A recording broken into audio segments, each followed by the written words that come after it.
منبر نور پر جلوہ بار علماء ذویل احترام، مشائخ اہل سنت، حاضرین اہل سنت و جماعت، السلام علیکم ورحمۃ اللہ وبرکاتہ۔ الحمد لله الحنان المنان الذي خلق الإنسان وعلمه البيان، والصلاة والسلام على رسوله سيد الإنس والجان وعلى آله وأصحابه ذوي الخير والإحسان، أما بعد فأعوذ بالله من الشيطان الرجيم، بسم الله الرحمن الرحيم، قل إن كنتم تحبون الله فاتبعوني يحببكم الله ويغفر لكم ذنوبكم والله غفور رحيم۔ صدق الله مولانا العظيم وبلغنا رسوله النبي الأمين المتين المختار الكريم، ونحن على ذلك من الشاهدين والشاكرين والحمد لله رب العالمين۔ بارگاہ رسالت معاب صلی اللہ تعالی علیہ وسلم میں درود پاک کا ہدیہ پیش کریں۔ اللهم صل على سيدنا ومولانا محمد معدن الجود والكرم وآله وأصحابه الكرام وابنه الكريم وبارك وسلم صلاة دائمة سرمدا أبدا۔ عزیزان اکرام وقار، آپ کے اس دیار میں پہلی مرتبہ میری حاضری ہے، اور آپ کا یہ استقبال، آپ کے جذبے، آپ کی محبتیں ایسی بتا رہی ہیں کہ ہمارا صدیوں پرانا کوئی رشتہ ہے، اور کیوں نہ ہو، مومنین کا رشتہ صرف ننیال اور ددیال سے نہیں چلتا، تاجدار مدینہ سے چلتا۔ دنیا کے جس چپے میں، جس کونے میں بھی غلام مصطفیٰ آرام کر رہا ہوتا ہے، وہ ہمارا سگا بھائی ہوتا ہے، اور اگر ہمارے گھر میں بھی گستاخ رسول بیٹھا ہے تو ہمارا پرایا ہوتا ہے۔ یہ ہمارے رشتوں کا معیار ہے۔ عزیزی محمد شکیل سلمہ الجلیل، انہوں نے میرے متعلق بہت کچھ بیان کیا، میں اس قابل نہیں ہوں، اللہ تعالیٰ ان کے حسن ظن کے مطابق مجھے بنائے۔ کہاں نبی پاک صلی اللہ تعالیٰ علیہ وسلم کی محبتوں پر مر مٹنے والا وہ عاشق صادق خادم حسین، اور کہاں مجھ جیسے کمتر کی نسبت۔ بہرحال اللہ تعالیٰ ان کے نقوش پاک کی اقتدا کی ہمیں توفیق عطا فرمائے۔ عزیزان اکرام وقار، وقت میرے پاس بہت کم ہے، جلسے کا بھی اور زندگی کا بھی۔ ہم سب کا یہ وقت معلوم نہیں ہے کہ کس وقت ہمارے گھر پر ملک الموت کی دستک آ جائے اور ہماری آنکھیں ہمیشہ کے لیے بند ہو جائیں اور ہمیں سوئے فنا لے جایا جائے۔ اس سے قبل ہم چاہتے ہیں کہ امت کے درمیان اس پیغام کو عام کر دیا جائے جو رسول پاک صلی اللہ تعالی علیہ وسلم کی روح پاک کو خوش کر سکے۔ میرے عزیزوں، دین کیا چیز ہے؟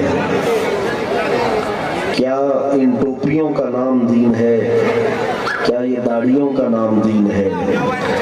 کیا یہ جبے کبے اور لباس اور ہمارے اونچے میناروں کا نام دین ہے؟ دین کیا ہے؟ اگر دین کو سمجھنا ہو تو ابو بکر صدیق سے سمجھو رضی اللہ تعالی عنہ، جس کو اقبال اپنے اشعار میں کہتا ہے بمصطفیٰ برساں خیش کے دی ہماؤس، اپنے آپ کو نبی پاک کے قدموں تک پہنچا دو، یہی دین ہے۔ حضور پاک صلی اللہ تعالی علیہ وسلم کے قدموں تک اپنے آپ کو پہنچانا یہی دین ہے۔ اور اعلیٰ حضرت امام اہل سنت فاضل بریلوی رضی اللہ تعالیٰ عنہ فرماتے ہیں بخدا خدا کا یہی ہے در۔ اللہ رب العزت تک پہنچنا چاہتے ہو دنیا میں، اگر وہاں جانے کا کوئی راستہ ہے اور کوئی دروازہ ہے تو وہ صرف تاجدار مدینہ کا دروازہ ہے۔ بخدا خدا کا یہی ہے در، نہیں اور کوئی مفر مقر۔ مفر کہتے ہیں بھاگنے کی جگہ اور مقر کہتے ہیں ٹھہرنے کی جگہ۔ اعلیٰ حضرت فرماتے ہیں اس مصطفیٰ کو چھوڑو گے تو نہ بھاگنے کی جگہ ہے نہ ٹھہرنے کی جگہ ہے۔ کہاں بھاگو گے اور کہاں جا کر چھپو گے؟ جہاں جاؤ گے وہ میرے رب تعالیٰ کی سلطنت ہوگی، وہاں میرے مصطفیٰ کی مصطفائی بھی ہوگی۔ نہیں اور کوئی مفر مقر. اور اعلیٰ حضرت فرماتے ہیں اگر کسی کو تم دیکھو کہ وہ اللہ رب العزت کی قرب کی منزلیں پایا ہے, ولی بنا ہے, تو اعلیٰ حضرت فرماتے ہیں جو وہاں سے ہو یہیں آ کے ہو, جو یہاں نہیں تو پھر وہاں نہیں.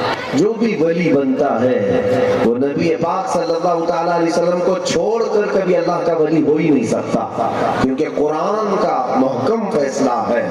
اللہ تعالیٰ فرماتا ہے محبوب آپ فرما دیں ان لوگوں سے, اپنے غلاموں سے, کہ اگر تم چاہتے ہو کہ اللہ سے تم محبت کرو تو رسول کی پیروی کرو, حضور کے پیچھے چلو. اللہ تعالیٰ فرماتا ہے یحببکم اللہ, تم میں سے جو بھی نبی پاک صلی اللہ تعالیٰ علیہ وسلم کی زندگی پاک کی طرف چل پڑا, پھر تم اللہ کی محبت جو چاہتے ہو, رب تعالیٰ فرماتا اللہ خود تم سے محبت کرے گا, اللہ خود تم سے محبت کرے گا. تمہارا مقام یہ ہوگا کہ تم غلام مصطفیٰ کہلائے جاؤ گے. تمہارے لیے رب تبارک و تعالیٰ کائنات کو مسخر فرما دے گا. کیا کائنات میں ہمارے نبی پاک صلی اللہ تعالیٰ علیہ وسلم کے غلاموں کی برتری کے قصے آج مشہور نہیں ہیں؟ وہ جن زمینوں پر اترے ہیں ان زمینوں نے ان کا استقبال کیا ہے. نبی پاک صلی اللہ تعالیٰ علیہ وسلم کے وہ غلام جس طرف کو ہو گئے, زمانہ ادھر ہو گیا. ان لوگوں کی بات میں آپ کے سامنے اگر رکھوں جو صحابہ اور تابعین کی جماعت کے چند نوجوان تھے, افریقہ کے بربر قبیلے کے اندر جو وحشی تھے, گوشت تک انسانوں کا کھا جایا کرتے تھے, نبی پاک صلی اللہ تعالیٰ علیہ وسلم کے غلام وہاں بھی پہنچے. نہ بربر قوم کو عربی آتی ہے, نہ یہ عربیوں کو ان کی زبان آتی ہے. آخر میں سوچتا ہوں آخر ان دونوں کے درمیان اگر کنورسیشن ہوا ہوگا تو کون سی زبان میں ہوا ہوگا؟ عزیزان گرامی, ایک ہی بات تمہیں پتہ چلتی ہے, وہ محبت مصطفیٰ کی زبان تھی. جب نبی پاک کے غلام بربر قوم افریقہ کے حبشیوں کے جنگل میں بھی جاتے اور اشاروں سے انہیں دین کی دعوت دیتے, آج تک وہاں پر مصطفیٰ کریم کے غلاموں کے قبیلے آباد ہیں. نبی رحمت صلی اللہ تعالیٰ علیہ وسلم کی طرف آنے والے ہزاروں لوگوں کو اگر کسی نے بلایا ہے وہ محبت مصطفیٰ کی زبان سے بلایا ہے. میرے عزیزوں, کائنات کو اللہ تبارک و تعالیٰ نے تمہارے لیے مسخر کیا ہے. بس مسئلہ یہاں پر یہ آ گیا ہے کہ آج ہم دنیا کے پیچھے بھاگنے لگ گئے.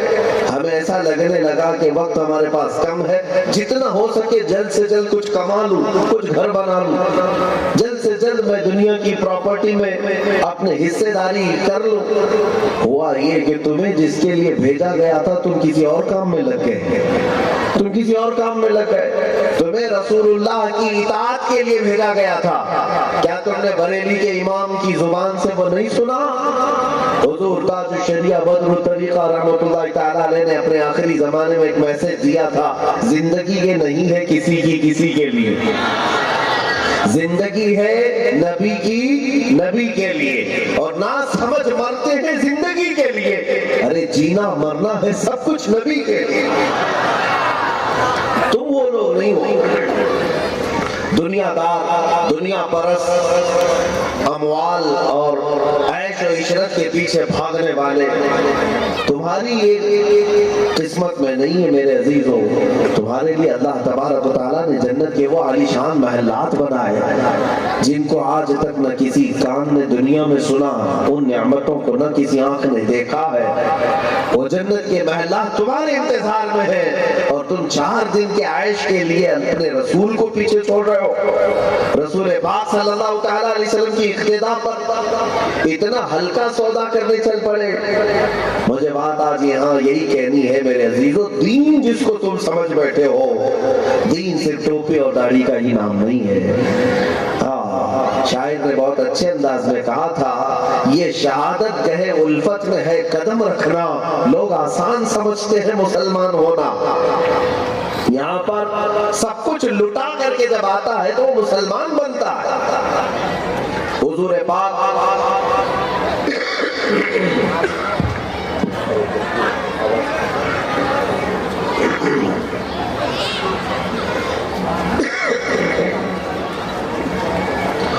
رسول پاک صلی اللہ تعالیٰ علیہ وسلم کی بارگاہ میں جو صحابہ آئے, کیا آپ نے انہیں نہیں دیکھا؟ 1400 سال کے بعد آج بھی یوم صدیق اکبر منایا جا رہا ہے، یوم صدیق اکبر منایا جا رہا ہے۔ حضرت ابوبکر صدیق رضی اللہ تعالیٰ عنہ کی بارگاہ میں اگر حاضری میں آج دوں، سنو اے عزیزو، حضور پاک صلی اللہ تعالیٰ علیہ وسلم جب ہجرت کے لیے بلانے آئے ان کے گھر کہ ابو بکر چلو میرے ساتھ، وہ جاگ رہے تھے، بیدار تھے اپنے گھر میں، اور وہ رات کیسی تھی پتہ ہے آپ کو؟ رسول پاک صلی اللہ تعالیٰ علیہ وسلم کے گھر کے اطراف کفار و مشرکین اپنی تلواریں سوتے کھڑے تھے کہ رات کا وہ وقت آئے اور نبی کو جا کر قتل کر دیں۔ حضور پاک صلی اللہ تعالیٰ علیہ وسلم کے قتل کا منصوبہ بنایا تھا اس رات مکہ والوں نے، اور ان کے درمیان سے میرے آقا صلی اللہ تعالیٰ علیہ وسلم سورہ یاسین شریف کی تلاوت کرتے ہوئے نکل گئے۔ وہ سب اندھے ہو گئے، کوئی دیکھ نہ سکا۔ ہاں، حضور کو دیکھنے کے لیے بھی وہ آنکھیں چاہیے جسے اللہ عطا فرمائے، جس کو اللہ تبارک و تعالیٰ نے عنایت کیا وہ دیکھ سکے۔ اور حضور وہاں سے نکل کر کہاں گئے؟ مدینہ جانا تھا، لیکن سیدھے حضرت ابوبکر صدیق کے گھر آئے، دیکھا دروازہ بھی کھلا ہے اور حضرت ابوبکر صدیق آدھی رات کو جاگتے ہوئے بھی بیٹھے۔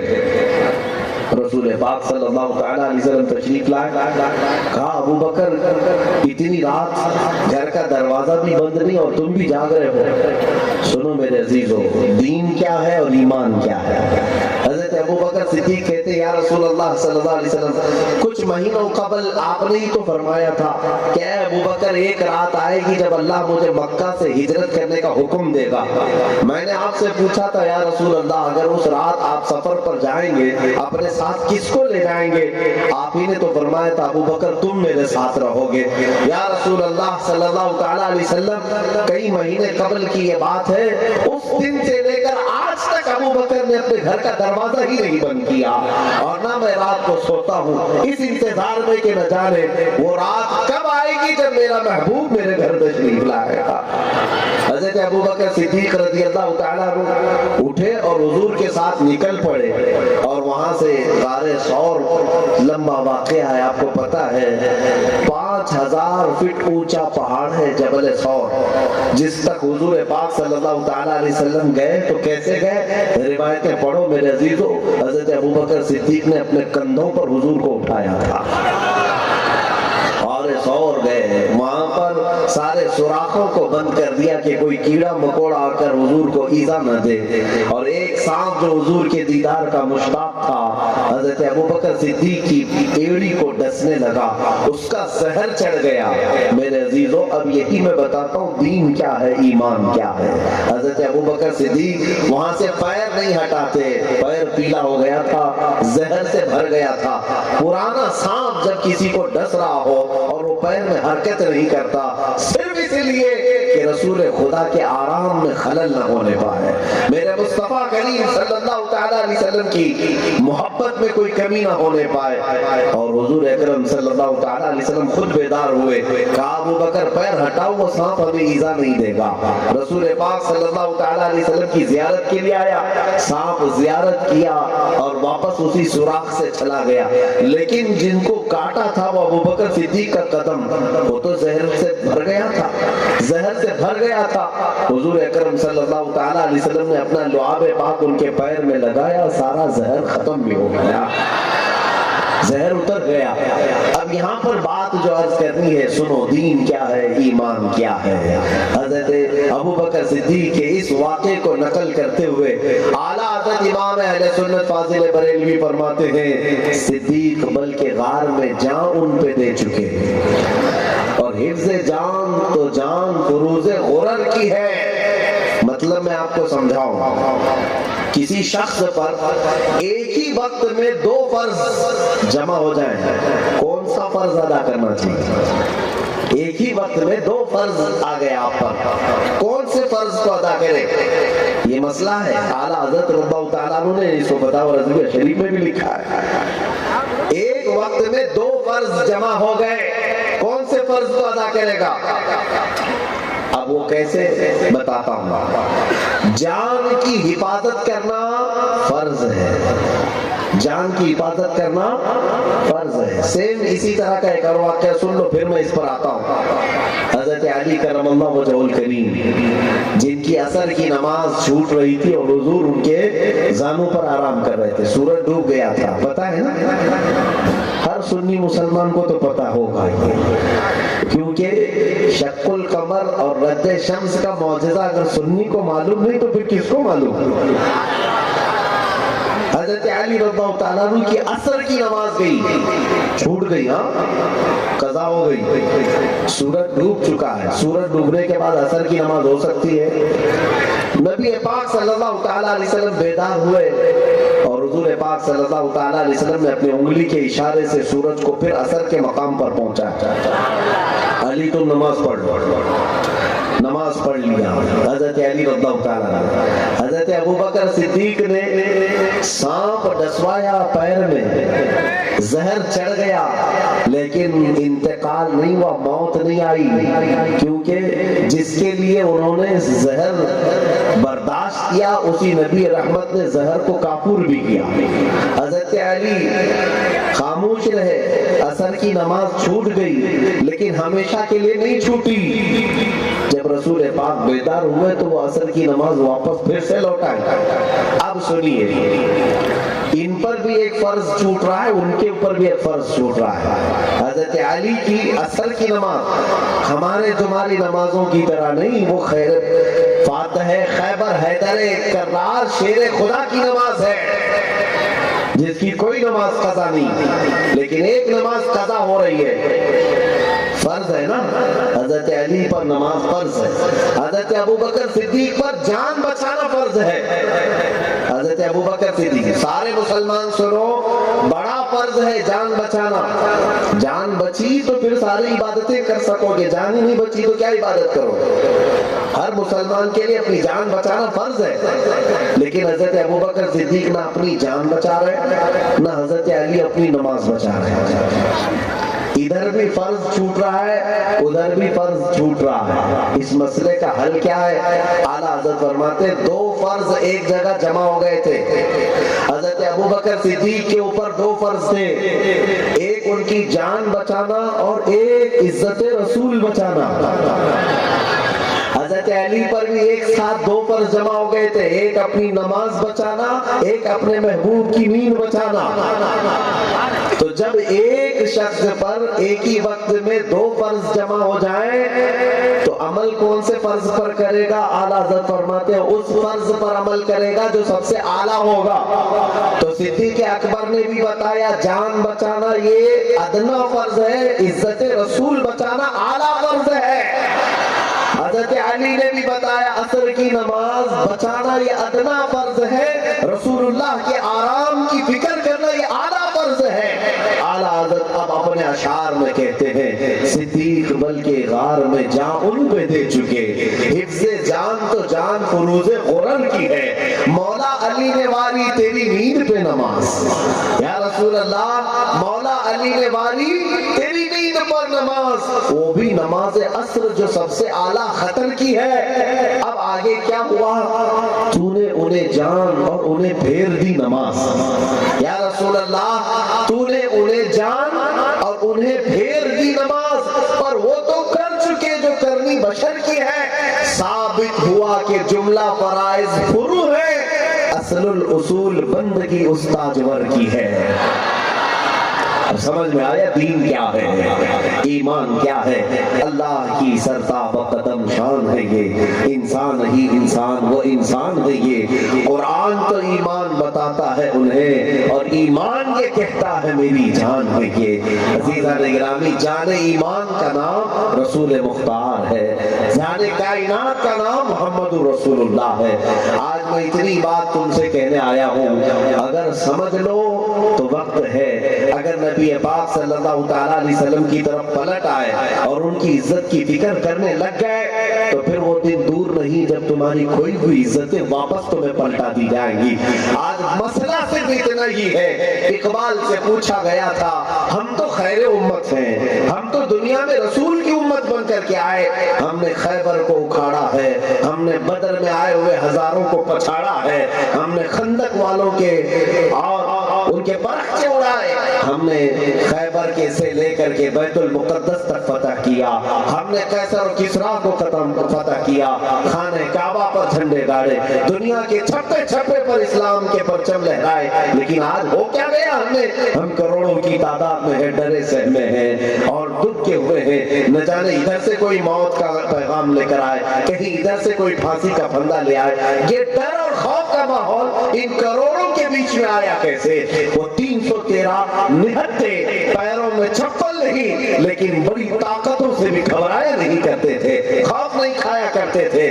دریائے دجلہ میں گھوڑے دوڑانے والے کوئی اور نہیں, محمد عربی کے غلام ہی تھے. ان کا یقین تھا پانی میں گھوڑے ڈالنا ہمارا کام ہے, انہیں پار لگانا مولا رب العزت کا کام ہے. یہ ہماری تاریخیں تھی. لیکن آج ہو کیا گیا ہے؟ ہم اس ملک میں 25 کروڑ, کسی اور ملک میں 20 کروڑ, کسی اور ملک میں 15 کروڑ, کسی اور ملک میں 10 کروڑ. یہ کروڑوں کی تعداد ہو کر ڈرا سہما ماحول, اسلاموفوبیا, ایک پوری دنیا اس کے پیچھے چل رہی ہے. ساری دنیا کی قومیں اگر کسی کو ٹارگٹ بناتی ہے تو یہ وہی چہرے ہیں, ہمارے چہرے ہیں. آتنکواد کا نام ہم سے جوڑا جائے, دہشت گرد کا نام ہم سے جوڑا جائے, ہم سب چیزیں لٹا دیں, پھر بھی ہم ان کے نزدیک مشکوک ہے. وجہ کیا ہے؟ یہ آج حالات کیوں ہیں؟ اقبال نے 100 سال پہلے کہا تھا, سبب کچھ اور ہے جسے تو خود سمجھتا ہے, زوال بندے مومن کا بے زری سے نہیں. کچھ لوگ کہتے ہیں مال کی کمی ہے اس لیے مسلمان پسماندہ ہیں, ان کے پاس اقتدار کی کمی ہے, سیاست کی کمی ہے, اس لیے پچھڑے ہوئے ہیں, بیکورڈ ہیں. نہیں میرے عزیزو, اقبال کہتا ہے سبب کچھ اور ہے جسے تو خود سمجھتا ہے. تم سب کو معلوم ہے وہ سبب کیا ہے. زوال بندے مومن کا بے زری سے نہیں. ہم نے پوچھا پھر ہے کیا سبب؟ تب اقبال کہتا ہے طریق مصطفیٰ کو چھوڑنا ہے وجہ برباد. طریق مصطفیٰ کو چھوڑنا ہے وجہ بربادی, اسی سے قوم دنیا میں ہوئی ہے بے اقتدار اپنی. کیا کرنا چاہیے آپ؟ ہم بے اقتدار تو ہو گئے ہیں, طریق مصطفیٰ کو چھوڑے ہیں, اب کیا کریں؟ اقبال نے ہی کہا تھا ہمیں کرنی ہے شہنشاہ بطحا کی رضا جوئی, ہمیں کرنی ہے شہنشاہ بطحا کی رضا جوئی. وہ اپنے ہو گئے تو رحمت پروردگار اپنا. اگر حضور ایک بار ہم غلاموں کی طرف دیکھ کر مسکرائے, رب کی رحمتیں ہمارے ساتھ ہیں, رب تبارک و تعالیٰ کی عنایتیں ہمارے ساتھ ہیں. قرآن کے صفحات الٹو اور پھر پڑھو, تمہاری آنکھیں تنگ رہ جائیں گی. مولا نے کیا کیا وعدے کیے ہیں تمہارے لیے. رب تعالیٰ فرماتا ہے وَلَا تَهِنُوا وَلَا تَحْزَنُوا وَأَنْتُمُ الْأَعْلَوْنَ إِن كُنتُم مُؤْمِنِينَ. تم پریشان مت ہونا, گھبرانا مت, تم سب سے زیادہ بلند رہو گے. اللہ فرما رہا ہے وَكَانَ حَقًّا عَلَيْنَا نَصْرُ الْمُؤْمِنِينَ. رب تعالیٰ فرماتا ہے میں نے اپنے اوپر لازم کر لیا ہے کہ مدد کروں گا تو ایمان والوں کی کروں گا. ہمارے لیے وعدے قد افلح المؤمنون. سورہ یہاں سے شروع ہو رہی ہے. رب تعالیٰ فرماتا ہے بے شک تحقیق ایمان والے ہی سب سے زیادہ کامیاب ہیں.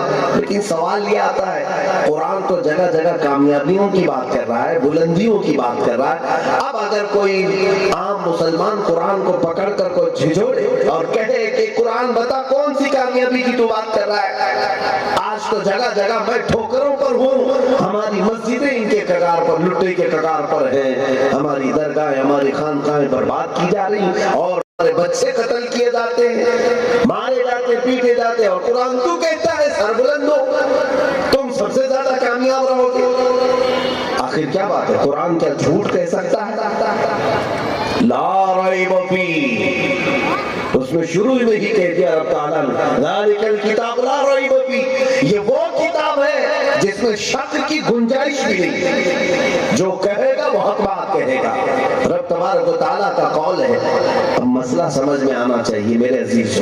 ایک طرف ہماری لوٹی ہوئی قوم, بکھری ہوئی قوم, ماری ہوئی قوم, پسپا کی ہوئی قوم, اور ایک طرف قرآن کے وعدے. پھر قرآن تمہیں جواب دے گا اے نادان, میرے وعدے آج بھی سچے ہیں, لیکن پوری آیتیں تو پڑھ, پوری آیتیں پڑھ. رب تعالیٰ نے جہاں جہاں کہا ہے کہ تم کامیاب رہو گے, شرط میں یہ بھی فرمایا ہے اگر تم ایمان والے ہوگے، اور ایمان کہتے کسے ہیں؟ میرے آقا فرماتے ہیں لا یؤمن احدکم حتی اکون احب الیہ من والدہ وولدہ والناس اجمعین، اس وقت تک تمہارا ایمان مکمل نہیں ہو سکتا جب تک ساری دنیا سے زیادہ تم مجھ سے محبت نہیں کرو۔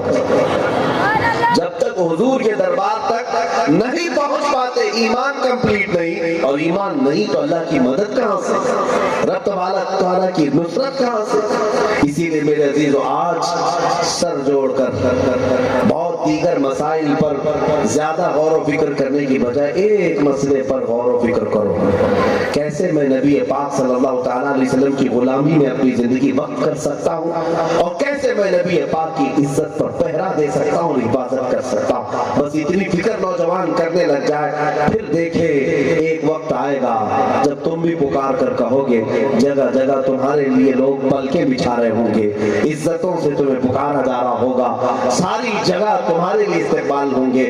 عزیزان گرامی وقار، سورت میں پہلی مرتبہ آیا، آج سورت میں پہلی مرتبہ یہ بڑا مجمع ٹھاٹے مارتا ہوا لوگوں کا ایک سمندر نظر آتا ہے، یہ میرے لیے استقبال، یہ میرے لیے ممبر، یہ میرے لیے گلگوشیاں، یہ میرے لیے ہاتھ، میں ہوتا کون ہوں تمہارا؟ کیا حکومت یا تخت پر بیٹھا ہوا کوئی وزیر ہے، کوئی نیتا ہے، یا کوئی زمیندار ہے، کوئی جائیداد کا مالک ہے، یا تمہیں کچھ پیسے بانٹنے آیا ہے؟ لیکن یہ آخر عزت کس لیے ہے؟ تو پھر مجھے یہ کہنا پڑتا ہے یہ نازی انداز ہمارے نہیں ہوتے، یہ نازی انداز ہمارے نہیں ہوتے، یا رسول اللہ جھولی میں اگر ٹکڑے تمہارے نہیں ہوتے، جھولی میں اگر ٹکڑے تمہارے نہیں ہوتے۔ اور پھر آگے یہ بھی تمہیں کہنا پڑے گا جب تک کہ مدینے سے اشارے نہیں ہوتے، جب تک کہ مدینے سے، یہ ہماری عزت پر میں بات کر رہا ہوں، جب تک کہ مدینے سے اشارے نہیں ہوتے، روشن میری قسمت کے ستارے نہیں ہوتے۔ اور نوجوانوں کے لیے پیغام ہے، سب کے لیے پیغام ہے، بے دام ہی بک جائیے بازار نبی میں۔ تو یہ مت پوچھنا کہ اگر مصطفیٰ کریم کے دربار میں بک جاؤں گا تو میری کیا قیمت ہوگی، مجھے کتنا دیا جائے گا، مجھے کتنا نوازا جائے گا، پوچھنے کی بھی ضرورت نہیں، بے دام ہی بک جائیے بازار نبی میں۔ اس شام کے سودے میں خسارے نہیں ہوتے، اس لیے کہ ہم نے بلال حبشی کو دیکھا ہے، کہاں مکہ والے پیروں میں رسی ڈال کر کھینچتے تھے، کہاں سینے پر سر رکھ کر کے کھڑے ہوتے تھے۔ جب بازار مصطفیٰ میں بلال نے اپنے آپ کو بیچ دیا، 6 سال کے بعد دیکھا وہی بلال مصطفیٰ کے ساتھ مکہ میں آتے ہیں، لیکن گلیوں میں نہیں، خانہ کعبہ کی چھت پر کھڑے ہوتے ہیں۔ یہ ہے بازار نبی میں بکنے کا انداز، بے دام ہی بک جائیے بازار نبی میں، اس شان کے سودے میں خسارے نہیں ہوتے۔ سیدنا عمر بن خطاب نے بھی یہی کہا، ان کے جلال، ان کے روب کا حال یہ تھا، مدینے میں اگر بیٹھے ہوتے تو ملک شام کے لوگ بھی ڈر رہے ہوتے، تھرا رہے ہوتے۔ ایک عورت رات کے وقت دودھ میں پانی ملانے کے لیے اپنی بیٹی سے کہہ رہی ہے، بیٹی تھوڑا پانی ملا دے۔ بیٹی کہتی اماں جان تمہیں پتا نہیں مدینے میں عمر ابن خطاب کی حکومت ہے۔ خوف ملک شام میں بھی تھا، وہ تنہا عمر ابن خطاب ہے۔ عمر ابن خطاب رضی اللہ تعالیٰ عنہ جو مصر پر بھی حکومت کر رہے ہیں، شام پر بھی حکومت کر رہے ہیں، یمن پر بھی حکومت ہے، عراق پر بھی حکومت ہے، فلسطین پر بھی حکومت ہے، حجاز اور نجد پر بھی حکومت ہے۔ ایک ساتھ تقریباً 6 ملک آج کے جو ہیں بڑے بڑے، جن کا رقبہ 36 لاکھ اسکوائر کلومیٹر سے زیادہ ہوتا ہے، تنہا عمر ابن خطاب کی حکمرانی ہے۔ وہ عمر ابن خطاب کہتے ہیں میری اپنی حیثیت کچھ نہیں، بچپن میں مجھ سے 2 بکریاں نہیں سنبھالی جاتی تھی، بار بار میں اپنے باپ سے مار کھاتا تھا اس بات پر کہ مجھ سے بکریاں نہیں سنبھلتی تھی۔ اے لوگوں دیکھو آج عراق میرے ہاتھ کے نیچے ہے، فلسطین میرے ہاتھ کے نیچے ہے، مصر و شام و یمن و حجاز و نجد میرے ہاتھ کے نیچے ہے۔ اس لیے نہیں کہ عمر خطاب کا بیٹا ہے، بلکہ اس لیے کہ عمر محمد عربی کا غلام ہے۔ جب تک بکے نہ تھے تو کوئی پوچھتا نہ تھا، یا رسول اللہ تم نے خرید کر ہمیں انمول کر دیا، انمول بننا ہو۔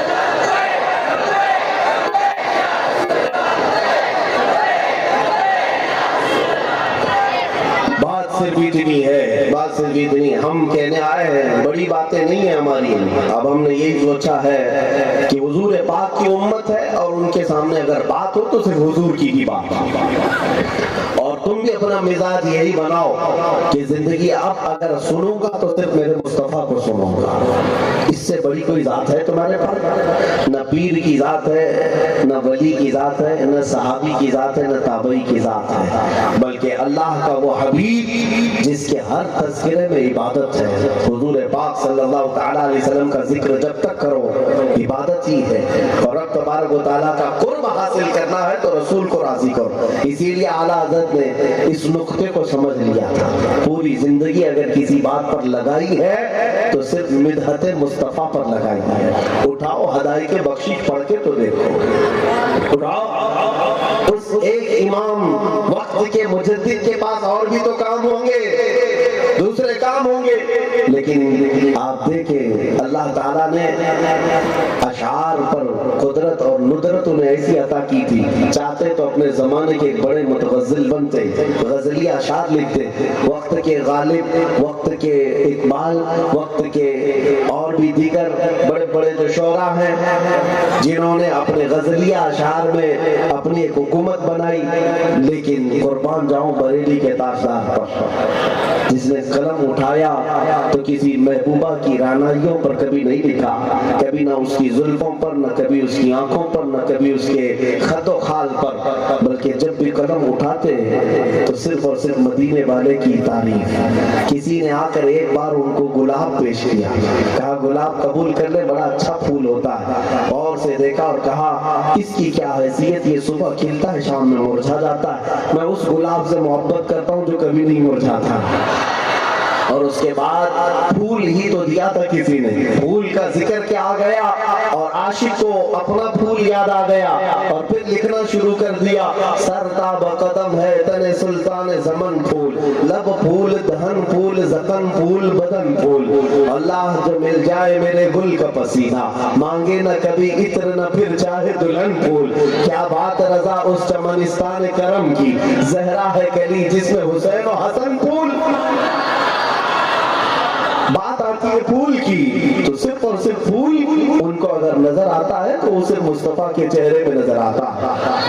عزیزان گرامی وقار، یہ زندگی کا اصل مقصد ہے۔ اعلیٰ حضرت نے خود یہ کہا ہے اخیر میں، وصف رخ ان کا کیا کرتے ہیں، شرح و شمس و دہا کیا کرتے ہیں، اخیر میں کہتے ہیں اپنے دل کا ہے انہی سے آرام، اپنے دل کا ہے انہی سے آرام، سونپے ہیں سارے انہی کو سب کام، اور چارہ درد لو لگی ہے کہ اس در کے غلام چارہ درد رضا کرتے ہیں۔ زندگی کا جب یہ مقصد کوئی عاشق بنا لے کہ میں اب ایرے غیرے نہ تو کہرے کے پیچھے پڑھ کر کیوں اپنی زندگی برباد کروں، جب مجھے پتا ہے قبر میں بھی اسی چہرے کو دیکھنا ہے اور حشر میں بھی اسی چہرے کو دیکھنا ہے، اور اس سے چھوٹ کر جاؤں تو کہیں کچھ ہونا نہیں ہے، اے خلیل اللہ کو حاجت رسول اللہ کی۔ قیامت کے دن آدم علیہ السلام سے لے کر عیسیٰ علیہ السلام تک سارے نبی مخلوق کو بھیج رہے ہوں، اذهبوا الی غیری، ہمارے علاوہ کسی اور کے پاس جاؤ، جس کی زبان پر انا لہا ہوگا وہ میرا محمد ہوگا صلی اللہ تعالیٰ علیہ وسلم۔ تو جب ہمیں یہ پتا ہے اخیر کو پہنچنا وہی ہے، تو پھر اعلیٰ حضرت نے کہا آج لے ان کی پناہ، آج لے ان کی پناہ، آج مدد مانگ ان سے، جب جانا ہی ہے ان کے سامنے آج ہی سے کیوں نہیں شروع کر دیتا ان کی مدد کرائی، آج لے ان کی پناہ، آج مدد مانگ ان سے، کل نہ مانیں گے قیامت میں اگر مان گیا۔ اور پھر فخر کے ساتھ کہتے انہیں جانا انہیں مانا نہ رکھا غیر سے کہا، للہ الحمد میں دنیا سے مسلمان گیا۔ اے مسلمانوں، میں دو چیزیں آپ کے سامنے یہ بھی رکھتا ہوں، دل ہے سب کے پاس، ایک ہے یا چار ہے؟ ایک ہی دل ہے، اور اللہ تعالیٰ نے ایک ہی دل دیا ہے۔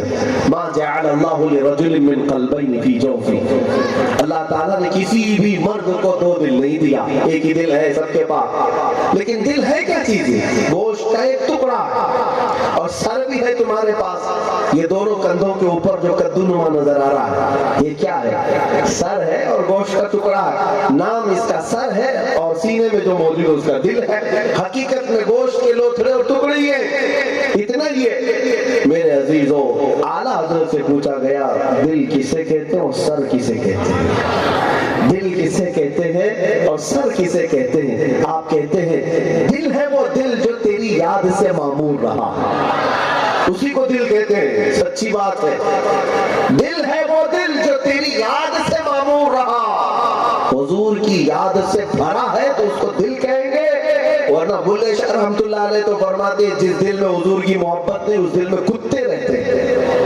کتے ہوتے ہیں اس دل کے اندر۔ ہم نے دیکھا ہے کتوں کو بسائے ہوئے کئی مجنوں گھوم رہے ہوتے ہیں، اور کئی مجنوں ہیں، کبھی کسی لیلا کی محبت، کسی معشوقہ کی محبت، کسی محبوبہ کی محبت، کسی رنگین اداکار کی محبت، یہ کتے بھی تو بسا رکھے ہیں تم نے دل کے اندر۔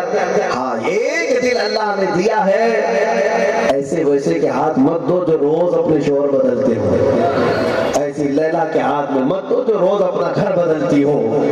دل اگر دینا ہو تو گنبد خضرا کے مکین کو دے دو، جو آخری سانس تک تمہارا ساتھ نہیں چھوڑے بلکہ قبر میں بھی اور حشر میں بھی تمہارا ساتھ دے، اس کو دل۔ اعلیٰ حضرت نے کہا دل ہے وہ دل جو تیری یاد سے معمور رہا۔ پھر ہم نے پوچھا سر کسے کہتے ہیں؟ اعلیٰ حضرت کہتے ہیں سر ہے وہ سر جو تیرے نام پہ قربان گیا، جو تیرے نام پہ قربان گیا، اور حضور کے نام پر قربان ہونا نہیں چاہتا تو دونوں کندھوں کا ایک بوجھ ہے جو کدو سے زیادہ ہے، یہ اٹھائے گھوم رہا ہے، کچھ نہیں ہے اس کی حیثیت۔ اگر حضور کے نام پر قربان ہونے کی اس کی اندر اچھا نہیں ہے، تمنا نہیں ہے، تو یہ صرف اور صرف ایک وزن پتھر کی طرح، کدو کی طرح ٹکڑا ہے اور کچھ نہیں ہے۔ اس لیے میرے عزیزوں زندگی کا محور اور مقصد سمجھ لو جو صحابہ سمجھ گئے تھے، جو صحابہ سمجھ گئے تھے۔ نبی پاک صلی اللہ تعالیٰ علیہ وسلم کی اقتداء کرنا، اسی میں ہماری فلاح و کامرانی ہے، اسی میں ہماری بہبودی ہے۔ آج تمہیں اخلاق سکھانے کے لیے وہ لوگ آ رہے ہیں جن کو پیشاب کرنے کا طریقہ نہیں معلوم، ہاں، اور ہم نے سنا ہے کہ بڑے بڑے ایسے کورس چلتے ہیں، پرسنالٹی ڈیولپمنٹ کے کورس۔ پرسنالٹی ڈیولپمنٹ کیا چیز ہے؟ ہم نے پوچھا تو کہا باضابطہ کورس ہوتا ہے کہ ہینڈ شیک کیسے کیا جائے، بات کیسے کی جائے، کپڑے کیسے پہنے جائیں، بیٹھے تو ہاتھ کیسے رکھنا چاہیے، کرسی پہ بیٹھے تو پالتی مار کر بیٹھے کہ نیچے پیر رکھ کر کے بیٹھے۔ یہ سارے طریقے پرسنالٹی ڈیولپمنٹ کے وہ لوگ سکھا رہے ہیں جن کو استنجا کرنا بھی نہیں معلوم۔ اے مسلمانوں، یہ اخلاق و کردار تم ان سے سیکھ رہے ہو جن کو طہارت کا طریقہ نہیں معلوم، جبکہ میرے نبی پاک نے فرمایا بعثت لأتمم مکارم الاخلاق، اللہ نے مجھے پیدا ہی اس لیے کیا ہے کہ کائنات کے سب سے اعلیٰ اخلاق تم کو عطا کرو۔ حضور سے بہتر اخلاق کسی کے ہیں؟ جب ان کا طریقہ آپ کو پتا ہے سب سے اعلیٰ ہے تو ادھر ادھر سیکھنے جا رہے ہو۔ کوچنگ سینٹر میں موجود ہیں اپنے لوگ کہ پرسنالٹی ڈیولپمنٹ سیکھنا ہے، ارے حدیث کی کتاب کبھی اٹھائے ہوتے ہیں، دیکھا ہوتا نبی پاک صلی اللہ تعالیٰ علیہ وسلم کے بات کرنے کے انداز کیا تھے، چلنے کے انداز کیا تھے، کھانے کے انداز کیا تھے۔ قسم رب ذوالجلال کی 1400 سال کے بعد بھی وہ اخلاق و کردار آج تک کوئی لا نہیں سکے گا، کوئی لا نہیں سکے گا۔ جو حیا، جو عفت رسول اللہ صلی اللہ تعالیٰ علیہ وسلم نے اپنی زندگی پاک سے سکھایا۔ تمہیں پتا ہے صحابہ اکرام رضوان اللہ تعالیٰ علیہ مجمعین فرماتے ہیں یہ وہ دور تھا جب عرب لوگ بے حیا تھے، عرب لوگ اتنے بے حیا تھے کہ ان کے ہاں ماں بہنیں کوئی عزت کی حامل نہیں تھیں، انہیں بازاروں میں بیچ دیا جاتا تھا، رات بھر شراب میں اور نشے میں دھت رہنا اور اپنی پوری پوری جائیدادیں جوئے میں لٹانا، اس پر تو ان کی زندگیاں ہو رہی تھی۔ ایسے زمانے میں رسول کریم صلی اللہ تعالیٰ علیہ وسلم جو اخلاق پیش کرتے ہیں، کیسے اخلاق، اتنے عمدہ اخلاق۔ صحابہ کہتے ہیں ہم نے کبھی رسول اللہ صلی اللہ علیہ وسلم کو چلتے ہوئے دیکھا تو ایسا لگتا تھا کہ جیسے زمین سمٹ کر کے ان کے قدموں کی طرف آ رہی، یہ نہیں کہ پیر پٹکتے ہوئے، اکڑتے ہوئے، غرور کے ساتھ سینہ تان کر یا کسی کو غور سے نظریں جماتے ہوئے نبی پاک صلی اللہ تعالیٰ علیہ وسلم کے اخلاق میں ٹھائیں گے۔ حضور اکرم صلی اللہ تعالیٰ علیہ وسلم بازار سے گزر جاتے، آپ کی نظریں ہمیشہ نیچے ہوا کرتی، نیچے ہوا کرتی، نہ بہت تیز نہ بہت آہستہ قدموں کا میانہ روی سے چلنا، یہ حدیث سے ثابت ہے۔ اللہ کے حبیب صلی اللہ تعالیٰ علیہ وسلم کے متعلق صحابہ پاک ہے. پرسنالٹی ڈیولپمنٹ کی بات آئی اس لیے میں کہہ رہا ہوں طریقہ مصطفیٰ کو چھوڑ کر تم کہاں کہاں دھونے جا رہے ہو؟ حضور کے اخلاق چھوڑ کر کے کہاں کہاں جاؤ؟ ایک بات یاد رکھنا، اپنے نبی کے اس رشتے کو چھوڑو گے تو پھر ہر ایرے گہرے کے دربار کے کتے بنائے جائیں گے. کبھی ادھر کھڑے رہو کبھی ادھر کھڑے رہو. اسی لیے عزت جہاں ہے رسول اللہ کی بارگاہ میں آ جاؤ. جس کو شرم محسوس ہوتی ہے میں اس سے بات نہیں کر رہا. جو اپنے نبی کی ذرا برابر بھی محبت رکھتا ہے میری بات سے سہمت ہوگا. ہو سکتا ہے میرے جملے تھوڑے کڑوے ہوں گے، تھوڑے سے جملے میرے کڑوے ہوں گے، لیکن ایک بات یاد رکھنا، بخار کی دوا کڑوی ہوتی ہے، نگل جاؤ تو فائدہ ہے، نکل جاؤ تو فائدہ ہے، بخار اتر بھی جاتا ہے. نبی پاک صلی اللہ تعالیٰ علیہ وسلم ان سے زیادہ بہترین کیریکٹر کا کوئی مالک ہو سکتا ہے.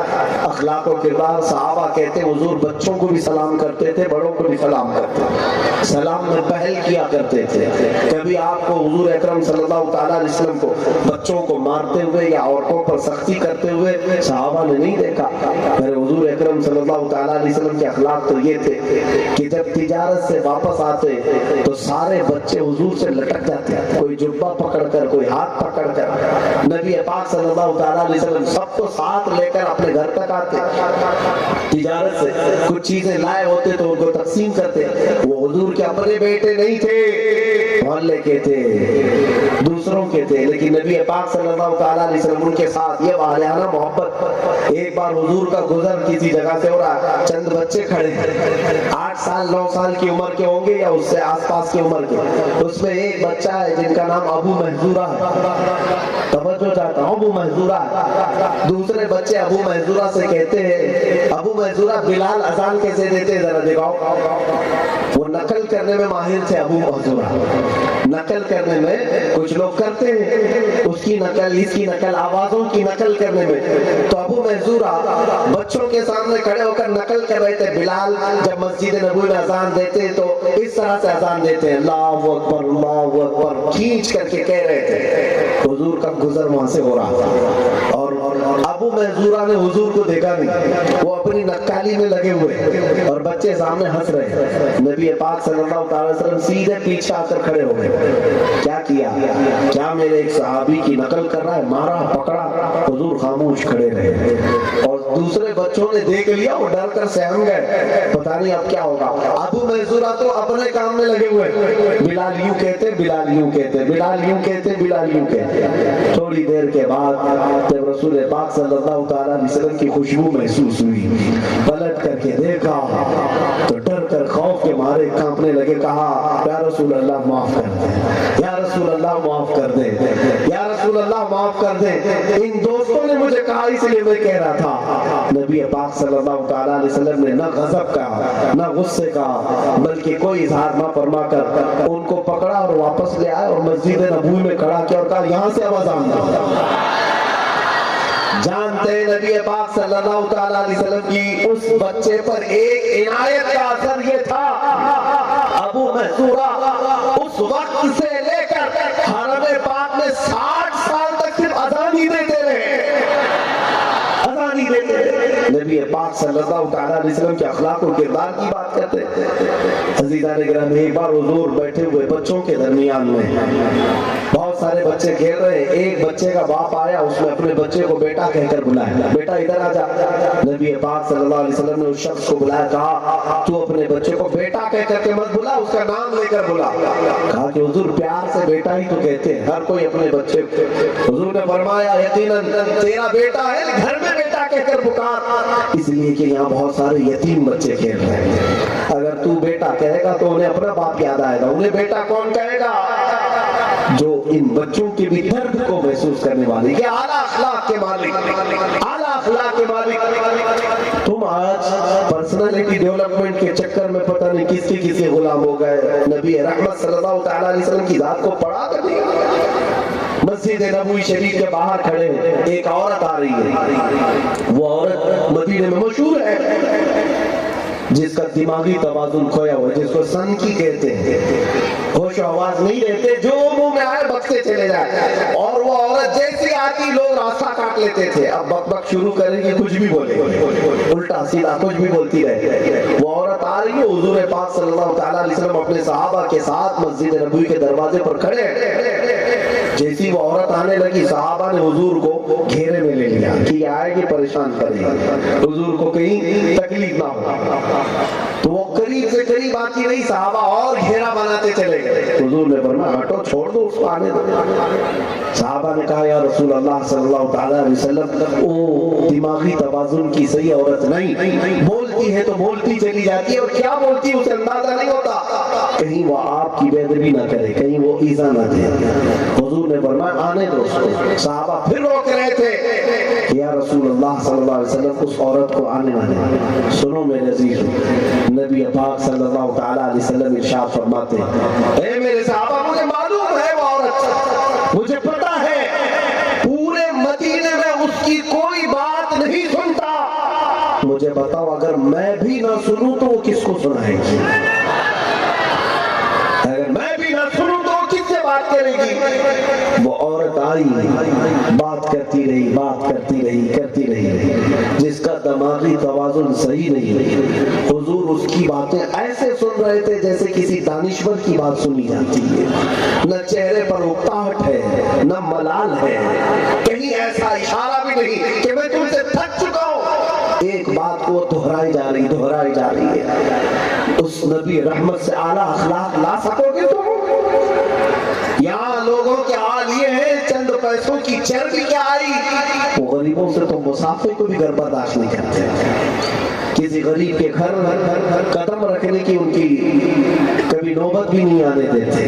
عزیزان گرامی، نبی رحمت صلی اللہ تعالیٰ علیہ وسلم کے وہ اعلیٰ اخلاق و کردار، نبی پاک صلی اللہ تعالیٰ علیہ وسلم کے متعلق صحابہ کہتے ہیں، حضور اکرم صلی اللہ تعالیٰ علیہ وسلم اس بات کا خیال فرمایا کرتے کہ آپ نے فقر کو پسند کیا. کبھی ایسا ہوا کہ 2 دن 3 دن تک گھر میں فاقہ تھا، کیا حضور مجبور تھے، محتاج تھے؟ کیوں فقر کو پسند کیا؟ محدثین فرماتے صرف اس لیے کہ حضور پاک صلی اللہ تعالیٰ علیہ وسلم کی امت میں غریب زیادہ ہوں گے. غریب لوگوں کی آج بھی کثرت ہے نا، زیادہ ہیں غریب. حضور پاک کی سادگی اور فقر اس لیے تھا کہ غریب میری زندگی کو دیکھ کر کے تسلی کر لے کہ ہماری زندگی حضور صلی اللہ تعالیٰ علیہ وسلم کے اخلاق میں ڈھل جائے. حضور کی زندگی کو دیکھ کر وہ صبر کر لے کہ نبی پاک صلی اللہ علیہ وسلم نے بھی فاقہ کیا، ہم فاقہ کریں تو کون سی بڑی بات. عزیزان گرامی وقار، صرف بات اتنی ہے کہ ہمارے بچے پڑھنا چھوڑ دیے، سیرت مصطفیٰ کی طرف دیکھنا بھی چھوڑ دیا. اگر تم اپنے نبی کو نہیں پڑھو گے تو پھر کون پڑھے گا؟ کون پڑھے گا؟ کیا وہ خبیث دجال لوگ پڑھیں گے نبی پاک کو؟ جو عیب نکالتے ہیں کینہ پرور لوگ، دن بھر شام بھر رات بھر ان کی حضور کی گستاخی میں گزر جاتی، وہ حضور کی سیرت پڑھیں گے؟ تم حضور کے عشق کا دعویٰ کرتے ہو، نبی کی سیرت پڑھنا تم پر فرض ہے. تمہیں آج کس سانپ نے سونگ لیا؟ ہاں، کس سانپ نے سونگ لیا؟ مجھے حیرت ہوتی ہے، ہمارے بچے چھوٹے چھوٹے سے 4 سال کے بچے تھرک تھرک کر ناچ ناچ کر کے انگلش پوئم سناتے ہیں، جانی جانی ایس پاپا پاپا پاپا کرتے، پوری پوئم یاد ہے. اس بچے سے اگر ہم پوچھیں رسول اللہ کی شان میں کوئی عربی بات یاد آتی، کوئی حدیث یاد ہے، تو پھر اس کے جواب میں بھی وہ نو پاپا ہی کہے. حضور کے والدین کا نام نہیں معلوم، اولاد کا نام معلوم نہیں، ازواج مطہرات کا نام معلوم نہیں، خلفائے راشدین کون ہے یہ نہیں معلوم. تم کون سی زندگی گزارنے لگے؟ آپ کو ایک بات میں بتا دوں، اگر تم آج بچوں کی تربیت میں حضور کی سیرت کو فراموش کر جاؤ گے تو پھر ان بچوں سے امید رکھنا بھی چھوڑ دو کہ انہیں کو صالح بنیں گے. وقت کا ڈاکو بھی بن سکتا ہے، چور بھی بن سکتا ہے، عیاش بھی بن سکتا ہے. اگر اللہ اس کے رسول کی محبت تم نے بچپن میں ان کو ڈالنا نہیں شروع کیا تو پھر ان کی جوانی پتہ نہیں کس حال میں. اللہ جس پر رحم کرے. ایک بات مجھے یاد آتی ہے، ایک اسکول کے ٹیچر نے کہا بچوں سے، وہ سب سے پوچھ رہا تھا بیٹا تم کیا بنو گے، تم کیا بنو گے. ہوتا ہے بچپن میں اسکول میں استاد پوچھ رہا ہے، ایک بچہ کہتا ہے میں ڈاکٹر بنوں گا، ایک کہتا ہے انجینئر بنوں گا،